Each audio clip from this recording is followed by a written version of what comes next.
Last but not least ngimi-ke nabo-ke osingabo ubhuti ngala sabona bhuti njani? Sawubona unjani Ntombi? Ngiyaphila, ngabe ngikhuluma nobani? Ukhuluma noSandile ulindo uhlomhlongo uncedi ikhona usuthi ubhoxabhoxa nsuku amalunga nokuba ngenevili kulozothumela fistart unyembezi eshiya nje ezaqathaza yadida bacala kugogo wakhe bayagigi kwabazana isihlahla sothatha asathanda amabhulu amnyama amhlophe ney'nhliziyo inyembezi eshiya nje ezaqathaza yadida macala kuqethe ezilentsizwa lasha ley'ntombi zasenzuza nezasemajeza sesibosoza namatheko ezakaxuku zamvezela enhle kodolo nokucithi zamnandi zamgabisela zayishaya intwalazo ezasenseleni.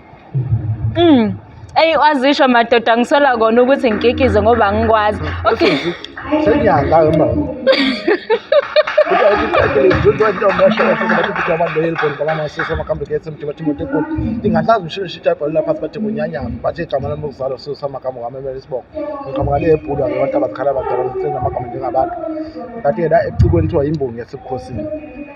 Alright-ke ngicela ukubuza ukuthi-ke namhlanje yini ndaba nikhethe usuku lwanamhlanje? Usuku lwanamhlanje usuku olukhulu oluvulelekile kuwona wonke umuntu. Abantu abaningi ngisho nabatohozayo basuke bephumule ngalolu suku, abanye bachitha isikhathi sabo ey'ndaweni ezahlukahlukene. Nathi thea-ke siqambe lolu suku kube lona esiluqomayo ekutheni kuhlanganiswe osonkondlo, izimbongi kanjalo ney'nyosi ukuthi sizohlangana nathi sibe nepikniki sixoxe ngalento esazalwa sifumbethe yona. Okay, ngicela ukubuza ukuthi no-2 nahlangana kanjani?